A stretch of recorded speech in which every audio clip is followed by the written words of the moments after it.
Bonsoir à toutes, bonsoir à tous. 27e, c'est écrit ce soir qui sera très court puisque je pense que vous êtes en vacances. On est le 8 août et ce chiffre 8, très important, va être l'audio que m'a envoyé Lila, et je la remercie concernant justement le chiffre 8 que je vous invite à écouter de suite. Bonjour. Alors le numéro 8 pour moi a commencé comme une simple coïncidence. C'était en 1984. J'ai eu ma première chienne, enfin la première chienne que j'ai gardée tout au long de sa vie, parce que j'en avais eu 2 autres avant. Mais je les ai laissées à mon père qui avait une maison, alors que moi je partais en appartement.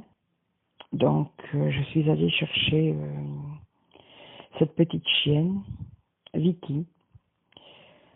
Elle était extrêmement importante pour moi parce qu'elle était d'une race dont je rêvais depuis que j'étais enfant. Et c'était un événement majeur de ma vie. Et un concours de circonstances m'a mené jusqu'à cet élevage qui se trouvait à 250 km à l'époque de mon domicile. J'habitais en Haute-Marne et c'était dans un département voisin que, avec mon ex-conjoint, le père de mes enfants, nous sommes allés chercher cette petite chienne. Et c'était le 8 juillet 1984. J'étais enceinte de 6 mois à l'époque de ma première fille. Et mon accouchement était prévu aux alentours du 12 octobre. Et le fait est que elle est née le 8 octobre par césarienne. Enfin, ça n'avait pas été prévu comme ça, quoi. Et bon, c'est là que je me suis dit, c'était une belle coïncidence. C'est 2-8 dans la même année. Et puis, dans les années qui ont suivi, parce que ça remonte quand même à 41 ans maintenant, j'ai remarqué à de très très très nombreuses reprises que le 8 me suivait. Au niveau des adresses, par exemple, quand je nouais une nouvelle relation, une amitié, ou une personne chez qui j'allais aller, que ce soit au niveau du travail, que ce soit au niveau d'un événement, quelque chose d'important. La plupart du temps, c'était au numéro 8.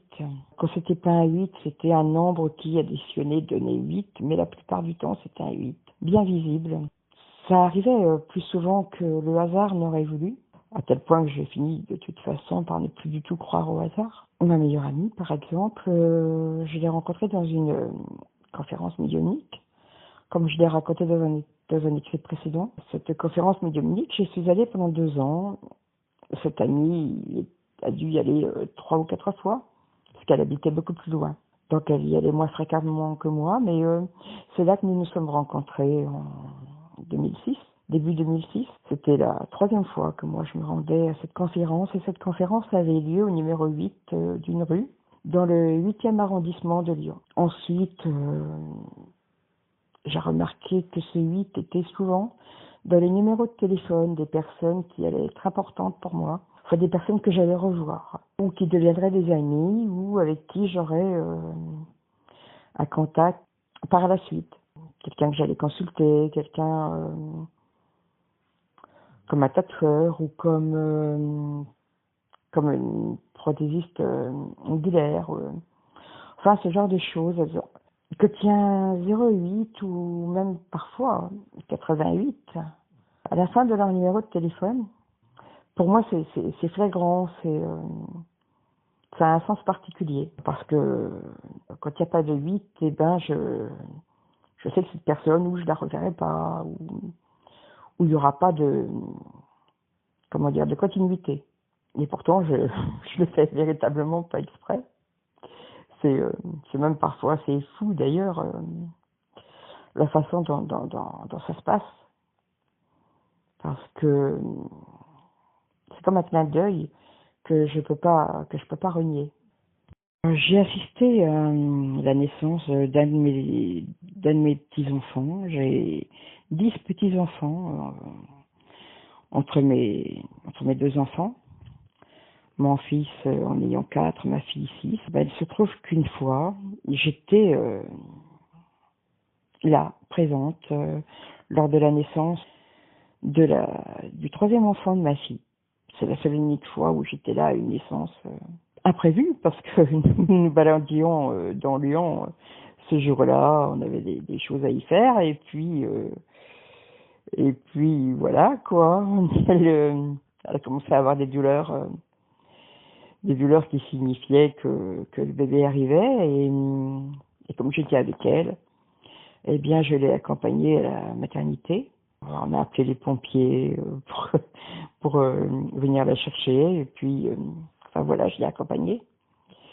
Et cette petite fille est née le 8 juillet 2010, pour un 8. Et puis jusqu'à ma maman qui est morte en 2019, le 8 février. Franchement, une fois passé le choc, parce que ça a été un décès brutal, elle était hospitalisée, mais bon, on s'attendait pas du tout à ce qu'elle parte. Il était même question qu'elle sorte de l'hôpital, et même si elle était âgée, c'était vraiment un décès complètement inattendu. Et c'était le 8 février, et oui, une fois passé le choc, je me suis dit, mais jusque-là, quoi, jusqu'au décès de ma mère, jusqu'à maman qui part le 8, c'est, pour moi, c'était significatif. J'ai eu une anecdote avec le numéro 8, quelque chose que je ne pourrai jamais oublier. C'était quand mon fils avait à peu près 16 ans. Donc ça remonte à presque 20 ans. Il allait s'inscrire dans un lycée professionnel qui se trouvait assez loin de la maison, donc il devait partir en pensionnat toute la semaine. Donc on y est allé avec une dame qui nous a emmenés en voiture. Mon fils a passé un entretien là, et puis par contre la réponse, on devait l'avoir 2 semaines plus tard. Elle n'était pas immédiate, ça devait passer en commission. Donc on est sorti de là sans savoir s'il allait être pris ou pas. Même si on l'espérait très fort, bien sûr, parce que c'était quelque chose qu'il voulait vraiment faire. Et sur la route du retour, à un moment donné, nous nous trouvons derrière plutôt, derrière un camion blanc, qui est juste placé devant nous. À cette époque-là, j'étais pas malvoyante, donc je l'ai très très bien vu. Ce camion était tout blanc, et comme on était juste placé derrière, il était quasiment sous mes yeux, quoi. Et sur ce camion blanc, il y avait un chiffre qui prenait toute la hauteur du camion, du haut jusqu'en bas, en plein milieu, écrit en rouge, relativement épais quand même, et c'était le numéro 8. Encore maintenant, je me dis, c'était complètement surréaliste. Si on voulait me faire un signe, on pouvait vraiment pas faire mieux. Et je dis à mon fils, pas de souci, t'inquiète pas, tu seras pris de cet établissement. C'est certain, la réponse sera positive. Et puis, une dizaine de jours plus tard, c'est passé en commission, ça a été accepté. Mon fils, bien sûr, a été pris. Mais je le savais au moment où j'ai vu ces 8 devant moi sur ce camion, quoi. Bien en évidence. Pour quelqu'un d'autre, ça n'aurait eu aucun sens, mais pour moi, c'était tout ce qu'il y avait de plus clair. Voilà pour le numéro 8. Merci de m'avoir écouté. Je me demande si, Cécile Anka, t'as pas peur quand le 8 arrive, si tu appréhendes pas un peu tous les 8 du mois, ou si tu t'en réjouis, voilà, ce serait bien de le savoir. Vraiment, beaucoup de coïncidences, et il y a des chiffres comme ça qui marquent notre vie. Nos chiffres de naissance, c'est clair, mais aussi les numéros de rue dans lesquels on a vécu. Moi, quand je fais un rapido, c'est ce que je joue. Je joue vraiment très, très, très rarement. Mais si je joue, je mets le 11, c'est le numéro où j'habite maintenant. Le 22, c'est le numéro où je suis née, au 22 rue Lister. C'est bizarre parce que je suis née au 22 et là, je vais sûrement terminer ma vie dans le 11. C'est drôle, voilà, toutes ces coïncidences. Merci encore, Lila.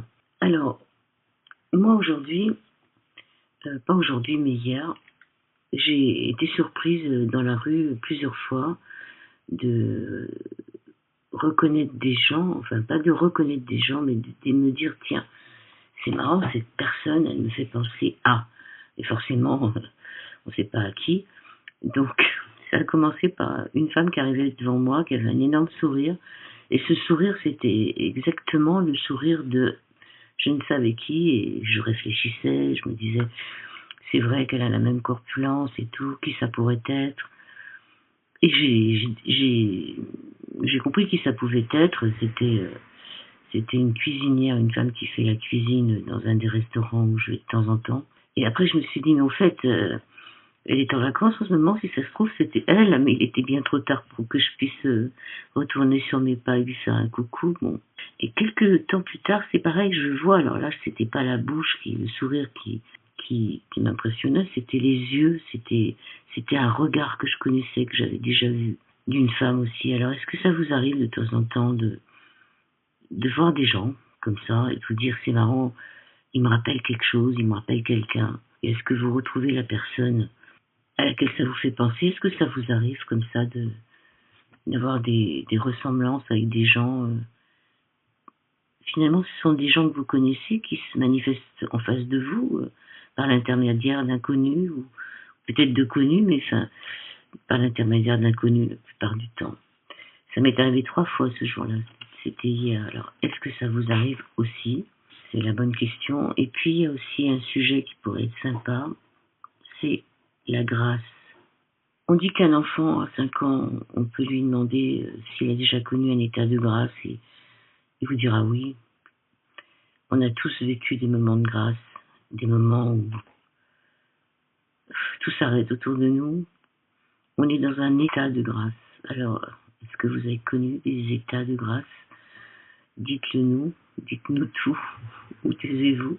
Parce que moi, je suis persuadée qu'il y a des gens qui écoutent ces vidéos et qui peuvent y penser sans forcément nous répondre. Mais l'intérêt de cet écrit, c'est de se retourner un peu sur son passé et puis de réfléchir un peu comme ça à des thèmes comme la numérologie, par exemple, le 8. Quel est votre chiffre à vous?